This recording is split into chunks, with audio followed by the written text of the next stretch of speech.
फिर आगे मंत्र में शब्द दिया है दक्षिणे कालिके। यह बहुत स्वदेश्य शब्द है, आवश्यक शब्द। ये सारे बीज आपको समझने चाहिए, नोट करने चाहिए जो मैंने बताए हैं। काली की दो प्रकार की साधनाएं हैं, वाम मार्ग की साधना और दक्षिण मार्ग की साधना। वाम में काली के, दक्षिणे काली। यदि सारे बीजों को ग की ध्वनि के साथ उच्चारण करेंगे तो वाम में काली के शब्द का प्रयोग करना पड़ेगा, और यदि उसको मिला जुला रूप लेंगे तो फिर दक्षिणे काली के शब्द का सम्मिलित करना पड़ेगा। ये ध्यान रखना चाहिए कि तांत्रिक पद्धति से भी काली को सिद्ध किया जा सकता है, मगर उसके लिए सारे बीजों को तंत्र के माध्यम से प्रयुक्त करने पड़ेंगे, और जब तंत्र के माध्यम से प्रयुक्त करेंगे तो वाम में काली के शब्द का प्रयोग करना पड़ेगा। इस मंत्र में संशोधन करना पड़ेगा उसको। इसलिए इसमें जो मैंने मंत्र दिया है वह दक्षिणे काली के मंत्र है, वाम में काली के मंत्र भी हो सकता है। उसमें भी काली का ध्यान यही है, बीज यही है, चिंतन यही है, स्वरूप यही है, विन्यास यही है, पूजन क्रम यही है, साधना यही है। उसमें एक निष्ठता ज्यादा है। उस प्रकार से आप बूटों की तरह उसके सामने बैठ नहीं सकते, इस प्रकार से मरे हुओं की तरह मंत्र जाप कर नहीं सकते, उसमें ये काम चलेगा नहीं। अभी तो हम केवल उसके सामने अगर मंत्रात्मक है तो स्वरूप हमारा है कि न मंत्रम नो यंत्रम तदपि जन जाने स्तुति महो न चावाने ध्यान। हम तो केवल बच्चों की तरह हैं जो गलतियां करेंगे, आपके सामने गलतियां कर रहे हैं, बैठे। यदि मेरा पोता अगर मान लो या 4 साल का बच्चा आकर के मेरा हाथ पकड़ लेता है, कान पकड़ लेता है, तो मुझे मुस्कुराहट आएगी, हंसी आएगी, उसके ऊपर क्रोध नहीं आएगा। मैं उसको थप्पड़ नहीं मार सकता, मारूंगा नहीं। मगर यदि वही लड़का, वही पोता अगर 20 साल का आ जाए, मेरा नाक पकड़ ले तो मैं थप्पड़ लगाऊंगा। लड़का तो वही है, संबंध भी वही है, मगर उस समय मुझे क्रोध आएगा, तूने ऐसी अवज्ञा क्यों की, उसी का थप्पड़ लगाते। आप उसमें 4 साल वाले हैं इसलिए चल सकता है, मगर जो तंत्र में बैठेंगे तो 20 साल वाले हो जाएंगे। वहां ये पोल खत्म नहीं कर सकता, वहां पर ये शिथिलता नहीं चल सकती, ये डिफरेंस। वहां पर तो पूर्ण उन नियमों का पालन करना पड़ेगा, और पूर्ण नियमों का पालन करेंगे तो 3 दिन से ज्यादा साधना ही नहीं है, काली साधना 3 दिन की कहती है। इसलिए वहां वामे काली के शब्द का प्रयोग करना पड़ेगा, यदि उस तरीके से आप करेंगे। और जिस प्रकार से आप कर रहे हैं, क्योंकि प्रारंभिक स्टेज है, एकदम से तलवार पर चलने की क्रिया सिखाई नहीं जाती, संभव नहीं होती। बोल लेते हैं जो एक बार तलवार के पास में से चलेंगे और हिम्मत होगी तलवार के ऊपर पांव रख के भी चलेंगे, ज्यादा से ज्यादा पांव लहूलुहान होंगे तो होंगे, देखा जाएगा। इतनी अगर किसी में ताकत है तो चल जाता है। और यदि तलवार दे करके घर में घुस के बैठ जाए, अब उसको तो हम कुछ कर भी नहीं सकते। मैं तो केवल दिखा रहा हूँ कि ये दोनों में अंतर क्या है। इसलिए वामे काली के शब्द का प्रयोग आप तभी करें जब आप उस तरीके से सिद्धि करना चाहें। वह सिद्धि बलपूर्वक सिद्धि है, तुम्हें उपस्थित होना ही पड़ेगा, दर्शन देने ही पड़ेंगे, तुम्हें मुझे ये वस्तु प्रदान करनी ही पड़ेगी। मैं इतनी भौतिक संपदा चाहता हूँ, तुम्हें देनी ही है, वो वामे काली। इसमें तो प्रार्थना है कि तू माँ है, मैं बेटा हूँ, तू नहीं देगी तो कौन देगा, तुझे देना है, मर्जी है उसकी, दे नहीं दे। ये तो हमारी आवाज में कितनी गिड़गिड़ाहट है, हमारी आवाज में कितनी दैन्यता है, ये उस पर डिपेंड है। एक भिखारी आता है और मांगता है 10 पैसे दो बाबा, 10 पैसे दो, हम देते ही नहीं, 5 दिन निकल जाते हैं। और दूसरा भिखारी रोता हुआ है, गिड़गिड़ाता हुआ एकदम से कपड़ा को बोलता है, दया आ जाती है, 10 पैसे दे देते। दोनों ही भिखारी है, देने वाला अपन एक ही है। उसकी आवाज में कितना कंपन है उस पर हम द्रवित हो जाते हैं, और हम मंत्र के माध्यम से कितने कन्विंस कर सकते हैं उसको, ये उस पर डिपेंड है। वहां पर कन्विंस करने वाली बात ही नहीं है, कोई गिड़गिड़ा में नहीं है, हाथ जोड़ना है ही नहीं, वहां तो बलपूर्वक प्राप्त करने की क्रिया है। मगर वह बलपूर्वक प्राप्त करने की क्रिया कोई अपने आप में विकर्ष नहीं है, विपरीत नहीं है, हट का है। और हट तो कोई भी बालक कर सकता है। हट करना अपने आप में कोई गुनाह नहीं है, अपराध नहीं है।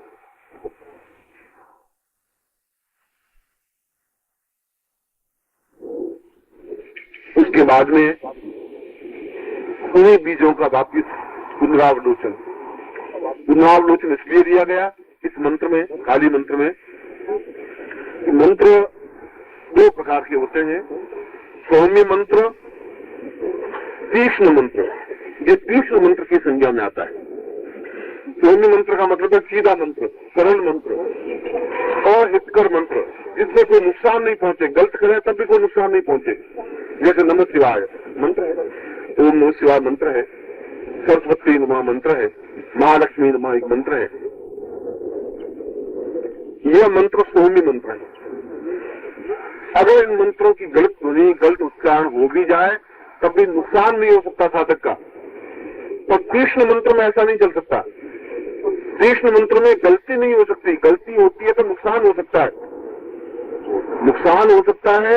इसलिए तीक्ष्ण मंत्र जितना ही ऊपर चढ़ता है उतना ही वापस उसी लेवल पर लाने के लिए इस बीज को वापस उल्लेखित किया गया, जिससे कि साधक को नुकसान नहीं पहुंचे, कम से कम साधक उसी जगह आके खड़ा हो जाए जहां से चला गया। इसलिए इसका पुनरावलोकन किया। आगे के बीज की जरूरत नहीं है। कृष्ण काली के यहाँ के बीज मंत्र समाप्त हो जाता है। आगे नमः या स्वाहा या फट जैसा भी आपका प्रयोग हो वो करिए। मंत्र तो इतना ही है दक्षिण काली के तक ही, मगर क्योंकि ये तीक्ष्ण मंत्र है, गुरु का सारा मंत्र तीक्ष्ण है। कितना तीक्ष्ण है? महाकाली, महालक्ष्मी, महासरस्वती, वायवी और प्रत्यक्ष, इन सारे बीजों का समावेश है। इन सारे बीजों के समावेश को यदि सही ढंग से उच्चारण नहीं हुआ तो नुकसान भी कर सकता है, और नुकसान नहीं हो इसलिए वह साधक इस मंत्र के माध्यम से जहां पहुंचे वहां से वापिस, अगर गलती हो तो वापिस उस जगह जाकर खड़ा कर दे। इसलिए उसका वापिस उत्तरावलोकन किया। मूल तो ये मंत्र ओम क्रीम क्रीम क्रीम जीम भीम रूम रूम दक्षिणे काली के स्वाहा, बस मंत्र तो इतना ही है। काली का मंत्र तो इतना ही है, मगर ये सौम्य मंत्र भी है। यदि मैंने जितना बोला इतना बोले तो सौम्य मंत्र है। यदि पहले बीजों का समावेश करके और दक्षिणे काली के और स्वाहा इतना ही करेंगे तो ये सौम्य मंत्र बन जाएगा। तो सौम्य मंत्र का प्रभाव बहुत धीरे होगा। और तीक्ष्ण मंत्र करेंगे तो पूरे मंत्र को पढ़ करके हम वापिस करेंगे तो तीक्ष्ण मंत्र बन जाएगा। तीक्ष्ण मंत्र की इसमें कुंजी इसलिए दे दी गई है कि किसी प्रकार से अमित कर नहीं है, लेकिन तीक्ष्ण मंत्र के साथ साथ उसका पुनरावलोकन दिया गया है। फिर भी काली मंत्र को सिद्ध करने के लिए इस पूरे मंत्र का प्रयोग करना चाहिए। ये तो मैंने मंत्र के अन्वय समझाए। ये तो मैंने ये समझाया कि केवल क्रीम बीज से भी कोई सिद्धि प्राप्त होती है, केवल रीम बीज से भी सिद्धि प्राप्त होती है, कोई रूम बीज से भी सिद्धि प्राप्त होती है। ये तो कई मंत्रों का विशिष्ट क्रम है, ये समझाया। मगर एक सिद्धि प्राप्त करनी है, काली सिद्धि प्राप्त करनी है, सकाम्य सिद्धि प्राप्त करनी है, जिसमें भी ऐसा मंत्र जो कि हमारे पूरे जीवन को पूर्णता दे सके, जो हमें लक्ष्मी दे सके, सरस्वती दे सके, जो हमें भाग्य सिद्धि दे सके, जो आंखों में ताकत दे सके, जो अंतर्मन को जागृत कर सके, जो प्रत्यक्ष दर्शन दे सके, और सिद्धि में मिलते हैं। इसलिए पूरे मंत्र का समावेश किया। और स्वाहा शब्द का तात्पर्य अपने आप को विसर्जित करने की क्रिया है। स्व, और स्व क्या? अहम। स्व के अहम को समर्पित करने की क्रिया स्व अहम स्वाहा। स्वाहा शब्द बना है खुद के अहम को विसर्जित करने की क्रिया को स्वाहा शब्द से संबोधित करते हैं। स्व अहम, स्वाहम, स्वहम। मैं अपने अहम का विसर्जन कर दूं। जब अहम का विसर्जन करूंगा, जब आप में अहम रहेगा तो आप कुछ प्राप्त कर ही नहीं सकते। यदि आप अहम रखेंगे तो साधक नहीं बन सकेंगे। साधक बनना है तो फिर अहम नहीं रख पाएंगे। फिर आप अपने आप को विसर्जित करना पड़ेगा, अपने आप को लीन करना पड़ेगा। और वह लीन करने का जो मंत्र है वह स्व अहम, अपने अहम को लीन करने के लिए स्वाहा शब्द लगाया है। अंतर इसके आगे फट शब्द भी लगाया जा सकता है, नमो शब्द भी लगाया जा सकता है। स्वाहा शब्द लगाया इसीलिए कि आप अपने आप को पूर्ण साधक बन करके उस सफलता को प्राप्त कर सकते। और मैं आशीर्वाद दे रहा हूं कि आप वैसे ही पूर्णता प्राप्त करें जो इस मंत्र में पूर्ण से वर्णित है। शांतों में प्रत्यक्ष दर्शन सिद्धि बताऊंगा, जो कि अपना आप एक महत्वपूर्ण प्रवचन होगा। अघोरम परेभ्य सदाचिवरुत्तमम् परेभ्यो परेभ्यो परेभ्यो नमः। सहादीन वत्सं महादीन नित्यं महाकाल नित्यं महादेवी नित्यं। नित्य ही मैं माँ के रूप को स्मरण करता रहूं, नित्य ही मेरे जीवन में नित्य नवीन वसंत खिलता रहे, नित्य ही मैं साधना के पथ पर अग्रसर होता रहूं, नित्य गुरु मेरे सामने हो और नित्य में उनके चरणों में बैठकर कुछ अलभ्य प्राप्त कर सकूं, जो कि महाविद्या, महादेवी, महाकाली साधना। ऐसा ही आपको आशीर्वाद देता हूं कि जीवन आपका सफल हो।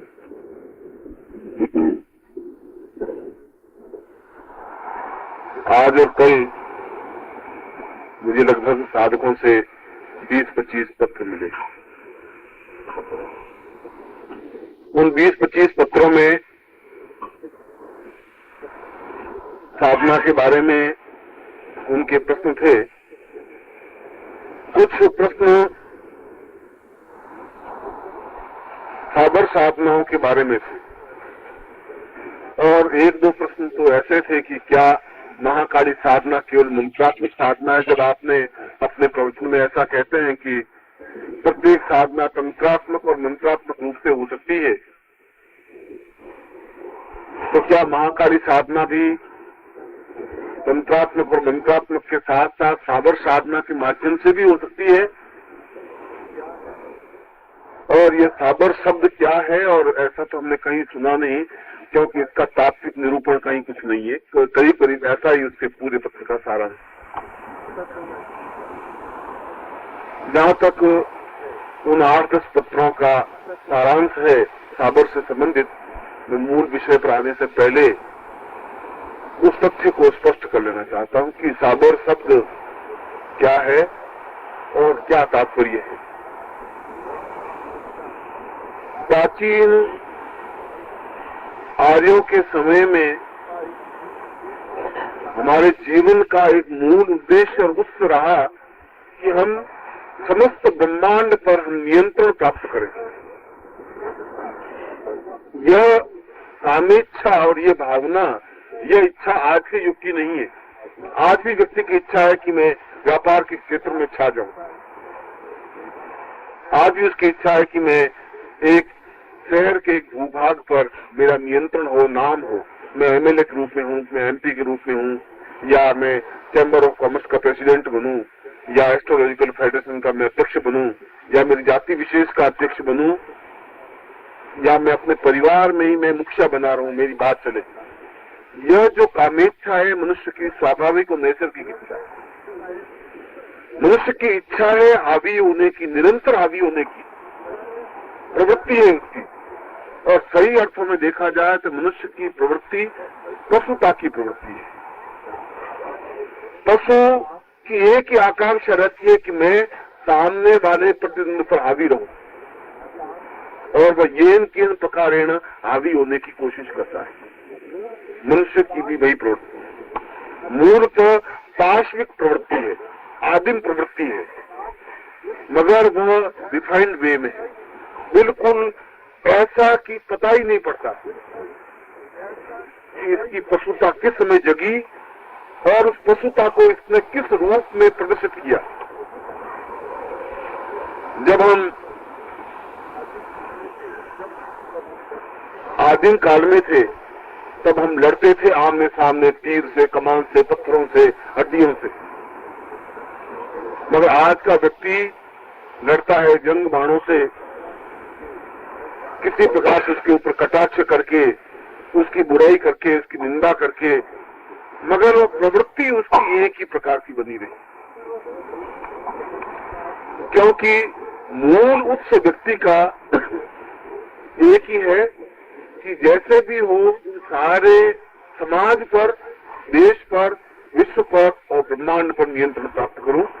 और यह खून में है, हमारे रक्त में है, हमारे नहीं मानव जाति के रक्त में है। हम इतने नमस्कार। अगर आप सद्गुरुदेव डॉक्टर नारायण दत्त श्रीमाली जी के दीक्षित हैं या फिर आपके पास उनसे जुड़े हुए कोई भी अनुभव है, तो नीचे दिए गए हुए नंबर पर वीरल पटेल जी को मैसेज कीजिए या फिर फ़ोन कॉल कीजिए और अपने अनुभव ज़रूर शेयर कीजिए। डॉक्टर नारायण दत्त श्रीमाली जी के आत्मकथा का संकलन करने में मदद करें। धन्यवाद।